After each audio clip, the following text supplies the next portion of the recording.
ಶರ್ಮ ಗುರುಜಿ. ಎಲ್ಲರೂ ಕೂಡ ಗ್ರಹಣ ಅಂದ ಕೂಡಲೇ ಸ್ವಲ್ಪ ಚಿಂತಾಕ್ರಾಂತರಾಗ್ತಾರೆ. ಚಿಂತೆ ಜಾಸ್ತಿ ಆಗುತ್ತೆ. ಈ ರಾಶಿಗೆ ಏನಾಗುತ್ತೇನೋ, ಈ ನಕ್ಷತ್ರಕ್ಕೆ ಏನಾಗುತ್ತೇನೋ, ಅಥವಾ ನಮ್ಮ ನಕ್ಷತ್ರಕ್ಕೆ ಏನಾದರೂ ತೊಂದರೆ ಇದೆಯೇನೋ ಅಂತ ಹೇಳ್ತಕ್ಕಂಥ ರೀತಿಯಲ್ಲಿ ಯೋಚನೆ ಮಾಡ್ತಕ್ಕಂಥದ್ದು ಸಹಜವಾಗಿರ್ತಕ್ಕಂಥದ್ದು. ಗ್ರಹಣಗಳಲ್ಲಿ ಪರ್ವಕಾಲಗಳು ಅಂತ ಹೇಳ್ತಾರೆ. ಯಾರು ಗ್ರಹಣ ಕಾಲದಲ್ಲಿ ನಕ್ಷತ್ರಗಳು, ರಾಶಿಗಳು ಯಾವ ರಾಶಿಗೆ ಬಂದಿದೆ ಅಂತ ಹೇಳೋದನ್ನು ನೋಡ್ಕೊಂಡು ಹೋದರೆ, ಈ ದಿನದ ಒಂದು ಗ್ರಹಣ ಬಂದು ಸಿಂಹ ರಾಶಿಯವರಿಗೆ ಒಂದು ಪುಬ್ಬ ನಕ್ಷತ್ರ ಮತ್ತು ಉತ್ತರ ನಕ್ಷತ್ರ ಎರಡು ನಕ್ಷತ್ರದಲ್ಲಿ ಅಲ್ಲಿ ಇರ್ತಕ್ಕಂಥದ್ದು ಬಂದಿರತಕ್ಕಂಥಾಗಿರ್ತದೆ. ಅದಕ್ಕೋಸ್ಕರವಾಗಿ ಯಾರ್ಯಾರು ಪುಬ್ಬ ನಕ್ಷತ್ರದ ಜನನಾಗಿದ್ದಾರೋ ಅವರೆಲ್ಲರೂ ಕೂಡ ಸಾಮಾನ್ಯವಾಗಿ ಯೋಚನೆ ಮಾಡ್ಕೊಂಡು ಹೋಗಬೇಕು. ಗ್ರಹಣ ಬಂದಾಗ ಏನೋ ತೊಂದರೆ ಬರುತ್ತೆ, ಗ್ರಹಣ ನಮ್ಮ ನಕ್ಷತ್ರಕ್ಕೆ ಬಂದಿದೆ, ಅದಕ್ಕೋಸ್ಕರವಾಗಿ ನಮ್ಮ ರಾಶಿಗೆ ಏನೋ ತೊಂದರೆ ಆಗಿದೆ ಅಂತ ಹೇಳ್ತಕ್ಕಂಥ ರೀತಿಯಲ್ಲಿ ನೋಡ್ಕೊಂಡು ಹೋಗ್ತಕ್ಕಂಥದ್ದು. ಇಲ್ಲಿ ಗ್ರಹಣ ಬಂದು ಸಿಂಹ ರಾಶಿಯವರಿಗೆ ಬಂದಿದ್ದಕ್ಕೋಸ್ಕರವಾಗಿ ಸಿಂಹ ರಾಶಿಯವರು ಹೆಚ್ಚಿನಂಥ ಜಾಗೃತಿ ತೆಗೆದುಕೊಳ್ಳೋದು ಒಳ್ಳೆಯದು. ಇದು ಚಂದ್ರಗ್ರಹಣ. ಇನ್ನು 15 ದಿವಸಕ್ಕೆ ಮತ್ತೆ ಸೂರ್ಯಗ್ರಹಣ ಬರುತ್ತೆ. ಆಗ ಮತ್ತೆ ನಾನು ನಿಮಗೆ ಏನು ಅಂತ ಹೇಳ್ತೀನಿ, ಆ ಸಂದರ್ಭದಲ್ಲಿ ನೋಡೋಣ. ಇವತ್ತಿನ ವಿಚಾರ ತೆಗೆದುಕೊಂಡು ಹೋದರೆ, ಚಂದ್ರನಿಗೆ ಗ್ರಹಣ ಬಂದಿರತಕ್ಕಂಥದ್ದು. ಚಂದ್ರಗ್ರಹಣ ಆದಾಗ ಸಿಂಹರಾಶಿಯಲ್ಲಿ ಬಂದಿದೆ. ಈ ರೀತಿ ಸಿಂಹರಾಶಿಯಲ್ಲಿ ಬಂದಿದೆ. ಸಿಂಹರಾಶಿಯವರು ಜಾಗೃತರಾಗಿರಬೇಕು ಅಂತ ಹೇಳ್ತಕ್ಕಂಥದ್ದು. ಹಾಗೆ ಏನು ಮಾಡಬೇಕಪ್ಪ ಅಂತಂದರೆ, ಈ ಒಂದು ಸಂದರ್ಭದಲ್ಲಿ ಯಾರ್ಯಾರು ಸಿಂಹರಾಶಿಯಲ್ಲಿ ಜನನಾಗಿರ್ತಕ್ಕಂಥವರೆಲ್ಲ ಪ್ರತಿಯೊಬ್ಬರು ಕೂಡ ತಮ್ಮ ಮನೆಯ ಕುಲದೇವತಾ ಪ್ರಾರ್ಥನೆ ಮಾಡ್ತಕ್ಕಂಥದ್ದು ಒಂದು, ಮತ್ತು ಚಂದ್ರ ಸಂಬಂಧವಾಗಿರ್ತಕ್ಕಂಥ ಅಕ್ಕಿಯನ್ನು ಹಾಗೂ ಉದ್ದಿನ ಕಾಳನ್ನು ದಾನವಾಗಿ ಕೊಟ್ಟು ಹೋಗೋದ್ರಿಂದ ಎಲ್ಲ ರೀತಿಯಲ್ಲಿ ಶುಭವನ್ನು ಕೊಡ್ತಕ್ಕಂಥದ್ದು ಆಗತ್ತೆ. ಯಾವುದೇ ರೀತಿಯಾದಂಥ ಒಂದು ತೊಂದರೆ ಬರ್ತಕ್ಕಂಥದ್ದು ಇದ್ದರೂ ಕೂಡ ಸಿಂಹರಾಶಿಯವರು ಈ ಸಂದರ್ಭದಲ್ಲಿ ವಿಶೇಷವಾಗಿರ್ತಕ್ಕಂಥ ಅಕ್ಕಿ ಮತ್ತು ಉದ್ದನ್ನು ದಾನವಾಗಿ ಕೊಡಬೇಕು. ಕೊಟ್ಬಿಟ್ಟು ಹೋದಾಗ ಎಲ್ಲ ರೀತಿಯಲ್ಲಿ ಶುಭವನ್ನು ಕೊಡ್ತಕ್ಕಂಥದ್ದು ಆಗತ್ತೆ. ಇನ್ನು ಬೇರೆ ಬೇರೆ ರಾಶಿಗಳು ತೆಗೆದುಕೊಂಡು ಹೋದರೆ, ಇನ್ನು ಮೇಷರಾಶಿಯವರಿಗೆ ಈ ಒಂದು ಗ್ರಹಣ ಸಂದರ್ಭದಲ್ಲಿ ಬಂದಿರತಕ್ಕಂಥ ತೊಂದರೆಗಳಿಂದಾಗಿ ಯಾವುದೋ ಒಂದು ರೀತಿಯಲ್ಲಿ ಮನಸ್ಸಿಗೆ ಚಿಂತನೆಗಳು, ಏನೊಂದು ರೀತಿಯಲ್ಲಿ ಚಿಂತೆ ಆಗ್ತಕ್ಕಂಥದ್ದು, ಸಮಾಧಾನ ಇಲ್ಲದಿರತಕ್ಕಂಥದ್ದು ಆಗತ್ತೆ.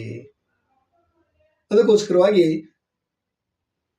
ಚಂದ್ರ ಸಂಬಂಧವಾಗಿರ್ತಕ್ಕಂಥ ಅಕ್ಕಿಯನ್ನು ಮತ್ತು ಹಾಲು ಎರಡನ್ನು ಕೂಡ ಹತ್ತಿರದಲ್ಲೇ ಇರತಕ್ಕಂಥ ಯಾವುದಾದ್ರೂ ಒಂದು ಗಣೇಶ ದೇವಸ್ಥಾನದಲ್ಲಿ ದಾನವಾಗಿ ಕೊಡೋದ್ರಿಂದ ಶುಭವನ್ನು ಕೊಡ್ತಕ್ಕಂಥದ್ದು ಆಗತ್ತೆ. ಇನ್ನು ವೃಷಭ ರಾಶಿಯವರು, ವೃಷಭ ರಾಶಿಗೆ ಬರ್ತಕ್ಕಂಥ ಒಂದು ವಿಚಾರ ತೆಗೆದುಕೊಂಡು ಹೋದರೆ, ವೃಷಭ, ಮಿಥುನ, ಕರ್ಕಾಟಕ, ಸಿಂಹ 4ನೇ ಮನೆಯಲ್ಲಿ ಗ್ರಹಣ ಆಗ್ತಾ ಇದೆ. ಚತುರ್ಥ ಅಂದರೆ ಅರ್ಧಾಷ್ಟಮ ಅಂತ ಹೇಳ್ತಕ್ಕಂಥದ್ದಾಗತ್ತೆ. ಅದಕ್ಕೋಸ್ಕರವಾಗಿ ಸಾಧ್ಯವಾದಷ್ಟು ಶನಿ ಸಂಬಂಧವಾಗಿರ್ತಕ್ಕಂಥ ಯಾವುದೇ ರೀತಿಯಾದಂಥ ಒಂದು ತೊಂದರೆಗಳು ಬರ್ತಕ್ಕಂಥದ್ದು, ಮನಸ್ಸಿಗೆ ಟೆನ್ಷನ್ ಆಗ್ತಕ್ಕಂಥದ್ದು ಆಗುತ್ತೆ. ಅದಕ್ಕೋಸ್ಕರವಾಗಿ ಈ ಒಂದು ಸಂದರ್ಭದಲ್ಲಿ ಚಂದ್ರನ ಸಂಬಂಧವಾಗಿರ್ತಕ್ಕಂಥ ಅಕ್ಕಿಯನ್ನು ಹಾಗೆ ಕೆಂಪು ವಸ್ತ್ರವನ್ನು ದಾನವಾಗಿ ಕೊಟ್ಟು ಹೋಗೋದ್ರಿಂದ ಖಂಡಿತವಾಗಿಯೂ ಒಳ್ಳೆಯದಾಗ್ತಕ್ಕಂಥದ್ದು ಆಗತ್ತೆ. ಇನ್ನು ಮಿಥುನ ರಾಶಿಯವರು, ಮಿಥುನ ರಾಶಿಯವರಿಗೆ 3ನೇ ಮನೆಯಲ್ಲಿ ಗ್ರಹಣ ಆಗ್ತಾ ಇದೆ. ಸಿಂಹರಾಶಿಯಲ್ಲಿ ಗ್ರಹಣ ಆಗ್ತಾ ಇದೆ. ಅದಕ್ಕೋಸ್ಕರವಾಗಿ ಜನ್ಮಾಧಿಪತಿ ಆಗಿರ್ತಕ್ಕಂಥವ್ರು ಬುಧ ಆಗ್ತಾನೆ. ಬುಧ ಸಂಬಂಧವಾಗಿರ್ತಕ್ಕಂಥ ಹೆಸರು ಕಾಳನ್ನು ಅದಾನದಲ್ಲಿ ಅಕ್ಕಿಯನ್ನು ದಾನವಾಗಿ ಕೊಟ್ಟು ಹೋಗೋದ್ರಿಂದ ಖಂಡಿತವಾಗಿಯೂ ಶುಭವನ್ನು ಕೊಡ್ತಕ್ಕಂಥದ್ದು ಆಗತ್ತೆ. ಇನ್ನು ಕರ್ಕಾಟಕ ರಾಶಿಯವರು, ಕರ್ಕಾಟಕ ರಾಶಿ 2ನೇ ಮನೆಯಲ್ಲಿ ಚಂದ್ರ, 2ನೇ ಮನೆಯಲ್ಲಿರ್ತಕ್ಕಂಥ ಒಂದು ಗ್ರಹಣ ಆಗತ್ತೆ. ಗ್ರಹಣ ಆಗೋದಕ್ಕೋಸ್ಕರವಾಗಿ ಏನೋ ಒಂದು ರೀತಿಯಲ್ಲಿ ಟೆನ್ಷನ್ ಆಗ್ತಕ್ಕಂಥದ್ದು, ಯಾವುದೋ ಒಂದು ಕೆಲಸದಲ್ಲಿ ಹೋಗ್ತಕ್ಕಂಥದ್ದಲ್ಲಿ ಸಮಾಧಾನ ಇಲ್ಲೇ ಇರತಕ್ಕಂಥದ್ದು, ಟೆನ್ಷನ್ ಆಗ್ತಕ್ಕಂಥದ್ದು ಆಗತ್ತೆ. ಅದಕ್ಕೋಸ್ಕರವಾಗಿ ಸಾಧ್ಯವಾದಷ್ಟು ಅಕ್ಕಿಯನ್ನು ಮತ್ತು ಹಾಲು ಎರಡನ್ನೂ ಕೂಡ ದಾನವಾಗಿ ಕೊಟ್ಟು ಹೋಗೋದ್ರಿಂದ ಖಂಡಿತವಾಗಿಯೂ ಶುಭವನ್ನು ಕೊಡ್ತಕ್ಕಂಥದ್ದು ಆಗತ್ತೆ. ಇನ್ನು ಸಿಂಹರಾಶಿಯವರ ಪ್ರಕಾರವಾಗಿ ಸಿಂಹರಾಶಿ ಅಧಿಪತಿ ಆಗಿದ್ದಂಥ ರವಿ ಆಗ್ತಾನೆ. ರವಿ ಆಗಿದ್ದಕ್ಕೋಸ್ಕರವಾಗಿ ಸ್ವಲ್ಪ ಅಕ್ಕಿಯನ್ನು, ಸ್ವಲ್ಪ ಗೋಧಿಯನ್ನು ದಾನವಾಗಿ ಕೊಟ್ಟು ಹೋಗೋದ್ರಿಂದ ಖಂಡಿತವಾಗಿಯೂ ಶುಭವನ್ನು ಕೊಡ್ತಕ್ಕಂಥದ್ದು ಆಗತ್ತೆ.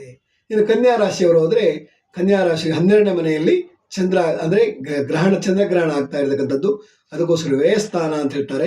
ವ್ಯಯಸ್ಥಾನದಲ್ಲಿ ಗ್ರಹಣ ಆಗೋದಕ್ಕೋಸ್ಕರವಾಗಿ ಏನೋ ಒಂದು ರೀತಿಯಲ್ಲಿ ಹಣಕಾಸು ಕಳ್ಕೊಳ್ತಕ್ಕಂಥ ಸಂದರ್ಭ ಬರುತ್ತೆ. ಅಂದರೆ ಇದು ಒಂದು ಯಾವುದೇ ಒಂದು ಗ್ರಹಣ ಕಾಲಗಳು ಆ ಕಡೆ ಮುಂದೆ ಒಂದು ವಾರ, ಈ ಕಡೆ ಒಂದು ವಾರ ಆಗ್ತಕ್ಕಂಥದ್ದಾಗುತ್ತೆ. ಅದಕ್ಕೋಸ್ಕರವಾಗಿ ವಿಶೇಷವಾಗಿ ಈ ಒಂದು ಗ್ರಹಣ ಕಾಲದಲ್ಲಿ, ಪರ್ವಕಾಲದಲ್ಲಿ ದಾನವಾಗಿ ಕೊಟ್ಟು ಹೋಗೋದ್ರಿಂದ ಖಂಡಿತವಾಗಿಯೂ ಒಳ್ಳೆಯದಾಗ್ತಕ್ಕಂಥದ್ದಾಗುತ್ತೆ. ಯಾರ್ಯಾರು ಕನ್ಯಾ ರಾಶಿಯಲ್ಲಿ ಜನನಾಗಿದ್ದಾರೋ ಅವರೆಲ್ಲರೂ ಕೂಡ ಸ್ವಲ್ಪ ಹೆಸರು ಕಾಳನ್ನು, ಹೆಸರು ಬೇಳೆಯನ್ನು ಅಥವಾ ಹೆಸರು ಬೇಳೆಯನ್ನು ಮತ್ತು ಚಂದ್ರ ಸಂಬಂಧವಾಗಿರ್ತಕ್ಕಂತಹ ಅಕ್ಕಿಯನ್ನು ದಾನವಾಗಿ ಕೊಟ್ಟು ಹೋಗೋದ್ರಿಂದ ಖಂಡಿತವಾಗಿಯೂ ಶುಭವನ್ನು ಕೊಡ್ತಕ್ಕಂಥದ್ದು ಆಗತ್ತೆ. ಇನ್ನು ಕನ್ಯಾ ರಾಶಿಯವರಾಯಿತು. ಇನ್ನು ಕನ್ಯಾ ರಾಶಿ ಆದಂಥದಲ್ಲಿ ಬರ್ತಕ್ಕಂಥದ್ದು ತುಲಾರಾಶಿಯವರು. ತುಲಾರಾಶಿಯವರಿಗೆ ಈ ಒಂದು ಸಂದರ್ಭದಲ್ಲಿ ಜನ್ಮದಿಂದ ಹಿಂದಿನ ಅಥವಾ 11ನೇ ಮನೆಯಲ್ಲಿ ಏಕಾದಶಿ ಭಾವದಲ್ಲಿ ಲಾಭಸ್ಥಾನದಲ್ಲಿ ಆಗೋದಕ್ಕೋಸ್ಕರವಾಗಿ, ಗ್ರಹಣ ಆಗೋದಕ್ಕೋಸ್ಕರವಾಗಿ ಮನಸ್ಸಿಗೆ ಏನೋ ಒಂದು ರೀತಿಯಲ್ಲಿ ವ್ಯಾಕುಲತೆ ಆಗುತ್ತೆ, ಟೆನ್ಷನ್ ಆಗುತ್ತೆ, ಸಮಾಧಾನ ಇಲ್ಲದೆ ಇರ್ತಕ್ಕಂಥದ್ದಾಗುತ್ತೆ. ಅದಕ್ಕೋಸ್ಕರವಾಗಿ ಸಾಧ್ಯವಾದಷ್ಟು ಅಕ್ಕಿ ಮತ್ತು ಹಾಲು ಎರಡನ್ನೂ ದಾನವಾಗಿ ಕೊಟ್ಟು ಹೋಗೋದ್ರಿಂದ ಖಂಡಿತವಾಗಿಯೂ ತುಂಬ ಒಳ್ಳೆಯ ಫಲವನ್ನು ಕೊಡ್ತಕ್ಕಂಥದ್ದು ಆಗತ್ತೆ. ಅದಾದ ನಂತರದಲ್ಲಿ ಬರ್ತಕ್ಕಂಥದ್ದು ವೃಶ್ಚಿಕ ರಾಶಿಯವರು. ವೃಶ್ಚಿಕ ರಾಶಿಗೆ ಕರ್ಮಸ್ಥಾನದಲ್ಲಿ ಆಗಿರ್ತಕ್ಕಂಥದ್ದು ಆ ಒಂದು ಗ್ರಹಣ ಆಗೋದಕ್ಕೋಸ್ಕರವಾಗಿ ನಿಮ್ಮ ಪಿತೃಗಳಿಗೆ ಯಾವುದೋ ಒಂದು ತರ್ಪಣ ಕೊಡ್ತಕ್ಕಂಥದ್ದು ಅಥವಾ ಪಿತೃವಿಯೋಗ ಆಗ್ತಕ್ಕಂಥ ಸಂದರ್ಭಗಳು ಆಗತ್ತೆ. ಅದಕ್ಕೋಸ್ಕರವಾಗಿ ಸಾಧ್ಯವಾದಷ್ಟು ಗುರು ಸಂಬಂಧವಾಗಿರ್ತಕ್ಕಂಥ ಆರಾಧನೆ ಮಾಡಿ, ಹಾಗೆ ಪಿತೃ ಸಂಬಂಧವಾಗಿರ್ತಕ್ಕಂಥ ಆರಾಧನೆ ಮಾಡಿ, ವಿಷ್ಣುವಿನ ಆರಾಧನೆ ಮಾಡಿ ಖಂಡಿತವಾಗಿ ಒಳ್ಳೆಯದಾಗ್ತಕ್ಕಂಥದ್ದಾಗುತ್ತೆ. ನೀವು ಕೂಡ ಸ್ವಲ್ಪ ಅಕ್ಕಿಯನ್ನು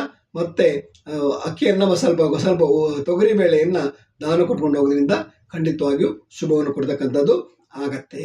ಇನ್ನು ಧನುಸ್ಸು ರಾಶಿಯವರಿಗೆ ಭಾಗ್ಯದಲ್ಲಿ ಚಂದ್ರೋದಯ ಆಗ್ತದೆ, ಚಂದ್ರನ ಒಂದು ಗ್ರಹಣ ಆಗ್ತಾ ಇದೆ. ಅದಕ್ಕೋಸ್ಕರವಾಗಿ ಭಾಗ್ಯ ಸಂಬಂಧವಾಗಿರ್ತಕ್ಕಂಥದ್ದು ಏನೋ ತೊಂದರೆ ಆಗ್ತಕ್ಕಂಥ ಏನೋ ಒಂದು ರೀತಿಯಲ್ಲಿ ಒಂದು ವಾರ ಕಾಲ ವ್ಯಾಕುಲತೆಯನ್ನು, ಮನಸ್ಸಿಗೆ ಏನೋ ಒಂದು ರೀತಿಯ ಅಸಮಾಧಾನವನ್ನು ಹೊಂದಿರತಕ್ಕಂಥದ್ದು ಆಗತ್ತೆ. ಅದಕ್ಕೋಸ್ಕರವಾಗಿ ದಾನವನ್ನು ಮಾಡಬೇಕಾದ್ರೆ ಕಡಲೆಬೇಳೆಯನ್ನು ಮತ್ತು ಸ್ವಲ್ಪ ಅಕ್ಕಿಯನ್ನು ದಾನವಾಗಿ ಕೊಟ್ಟು ಹೋಗೋದ್ರಿಂದ ಎಲ್ಲ ರೀತಿಯಲ್ಲಿ ಶುಭವನ್ನು ಕೊಡ್ತಕ್ಕಂಥದ್ದು ಆಗತ್ತೆ. ಮಕರ ರಾಶಿಯವರಿಗೆ ಶನಿ ಆಗ್ತಾನೆ ಮತ್ತು ಅಷ್ಟಮದಲ್ಲಿ ಆಗೋದಕ್ಕೋಸ್ಕರವಾಗಿ ಏನೋ ಒಂದು ರೀತಿಯ ಆರೋಗ್ಯ ಸಮಸ್ಯೆಗಳಾಗ್ತಕ್ಕಂಥದ್ದು, ಟೆನ್ಷನ್ ಆಗ್ತಕ್ಕಂಥದ್ದು ಆಗತ್ತೆ. ಅದಕ್ಕೋಸ್ಕರವಾಗಿ ಈ ಒಂದು ಸಂದರ್ಭದಲ್ಲಿ ಸಾಧ್ಯವಾದಷ್ಟು ಎಳ್ಳು ಹಾಗೆ ಸ್ವಲ್ಪ ಅಕ್ಕಿಯನ್ನು ದಾನವಾಗಿ ಕೊಟ್ಟು ಹೋಗೋದ್ರಿಂದ ಖಂಡಿತವಾಗಿಯೂ ಶುಭವನ್ನು ಕೊಡ್ತಕ್ಕಂಥದ್ದಾಗತ್ತೆ. ಇನ್ನು ಕುಂಭರಾಶಿಯವರಿಗೆ ಈ ಒಂದು ಗ್ರಹಣ ಫಲ ತೆಗೆದುಕೊಂಡು ಹೋದರೆ ಸಪ್ತಮದಲ್ಲಿ 7ನೇ ಮನೆಯಲ್ಲಿ ಆಗ್ತಕ್ಕಂಥ ಗ್ರಹಣ ಆಗೋದಕ್ಕೋಸ್ಕರವಾಗಿ ಗ್ರಹಣ ಸಂದರ್ಭದಲ್ಲಿ ಸಾಧ್ಯವಾದಷ್ಟು ಯಾವುದೋ ಒಂದು ಸ್ತ್ರೀ ದೇವತಾ ಅಥವಾ ಗೌರಿಯನ್ನು ಪ್ರಾರ್ಥನೆ ಮಾಡ್ತಕ್ಕಂಥದ್ದು, ಹಾಗೆ ಶುಭವನ್ನು ಕೊಡ್ತಕ್ಕಂಥದ್ದಾಗತ್ತೆ. ಹಾಗೆ ದಾನವಾಗಿ ಎಳ್ಳು ಮತ್ತು ಅಕ್ಕಿ ಮತ್ತು ಹಾಲನ್ನು ದಾನವಾಗಿ ಕೊಡೋದ್ರಿಂದ ಕೌಟುಂಬಿಕವಾಗಿ ಕಲಗಳು ಬರ್ತಕ್ಕಂಥದ್ದು ಕಡಿಮೆ ಆಗ್ತಕ್ಕಂಥದ್ದು ಆಗತ್ತೆ. ಇನ್ನು ಕೊನೆಯದಾಗಿ ಮೀನ ರಾಶಿಯವರಿಗೆ 6ನೇ ಮನೆಯಲ್ಲಿ ಆ ಗ್ರಹಣ ಆಗೋದಕ್ಕೋಸ್ಕರವಾಗಿ ಶತ್ರುಗಳಿಂದ ಏನೋ ಒಂದು ರೀತಿಯ ಸಮಸ್ಯೆ ಬರ್ತಕ್ಕಂಥದ್ದು. 6ನೇ ಮನೆ ರೋಗಸ್ಥಾನ ಅಂತ ಹೇಳ್ತಾರೆ, ಮತ್ತು ಚತುಸ್ಥಾನ ಅಂತ ಕೂಡ ಹೇಳ್ತಾರೆ. ಅದಕ್ಕೋಸ್ಕರವಾಗಿ 6ನೇ ಮನೆಯಲ್ಲಿ ಆಗ್ತಕ್ಕಂಥ ಒಂದು ಗ್ರಹಣ ಆಗಿದ್ದಕ್ಕೋಸ್ಕರವಾಗಿ ಮನಸ್ಸಿಗೆ ಏನೋ ಒಂದು ರೀತಿಯ ಟೆನ್ಷನ್ ಆಗ್ತಕ್ಕಂಥದ್ದು, ಸಮಾಧಾನ ಇಲ್ಲದೆ ಇರ್ತಕ್ಕಂಥದ್ದು, ಏನೋ ಒಂದು ಕಿರಿಕಿರಿ ಆಗ್ತಕ್ಕಂಥದ್ದು ಆಗತ್ತೆ. ಅದಕ್ಕೋಸ್ಕರವಾಗಿ ಸಾಧ್ಯವಾದಷ್ಟು ಕಡಲೆಬೇಳೆಯನ್ನು ಮತ್ತು ಅಕ್ಕಿಯನ್ನು ದಾನವಾಗಿ ಕೊಟ್ಟು ಹೋಗೋದ್ರಿಂದ ಖಂಡಿತವಾಗಿಯೂ ಶುಭವನ್ನು ಕೊಡ್ತಕ್ಕಂಥದ್ದಾಗತ್ತೆ. ಏನು ಗುರುಜಿ ಹೇಳ್ತಾ ಇದ್ದಾರೆ ಎಲ್ಲದಕ್ಕೂ ದಾನ ಕೊಡಬೇಕು ಅಂತ ಹೇಳ್ತಾರಲ್ಲ ಅಂದರೆ, ಪ್ರತಿಯೊಬ್ಬ ಮನುಷ್ಯನಿಗೂ ಕೂಡ ಗ್ರಹಣದ ಫಲ ಅನ್ನೋದು ಬಂದೇ ಬರುತ್ತೆ. ಅದು ಗ್ರಹಣ ಕಾಣಬಹುದು, ಕಾಣದೇ ಇರಬಹುದು. ಅದಕ್ಕೋಸ್ಕರವಾಗಿ ಈ ರೀತಿಯ ದಾನ ಕ್ರಮವನ್ನು ಮಾಡ್ಕೊಂಡು ಹೋದಾಗ ಖಂಡಿತವಾಗಿಯೂ ಶುಭವನ್ನು ಕೊಡ್ತಕ್ಕಂಥದ್ದು ಆಗತ್ತೆ.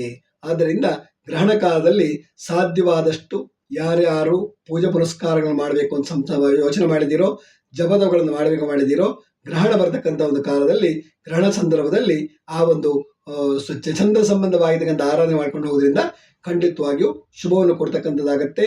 ಆದರೆ ಈ ಒಂದು ಗ್ರಹಣ ನಮ್ಮ ಭಾರತ ದೇಶಕ್ಕೆ ಕಾಣೋದಿಲ್ಲ. ಅದಕ್ಕೋಸ್ಕರ ಯಾರು ಹೆಚ್ಚಿನ ಟೆನ್ಷನ್ ಮಾಡ್ತಕ್ಕಂಥದ್ದಲ್ಲ. ಆದರೂ ಗ್ರಹಣ ವಿಚಾರವನ್ನು ಹೇಳಲೇಬೇಕಾಗಿದ್ದು, ಅದು ಭೂಮಿ ಎಲ್ಲೇ ಆದರೂ ಕೂಡ ಭೂಮಿ ಮೇಲೆ ಒಂದು ವಿಶೇಷವಾಗಿರ್ತಕ್ಕಂಥ ವೈಪರೀತ್ಯವನ್ನು ತೋರಿಸುತ್ತೆ.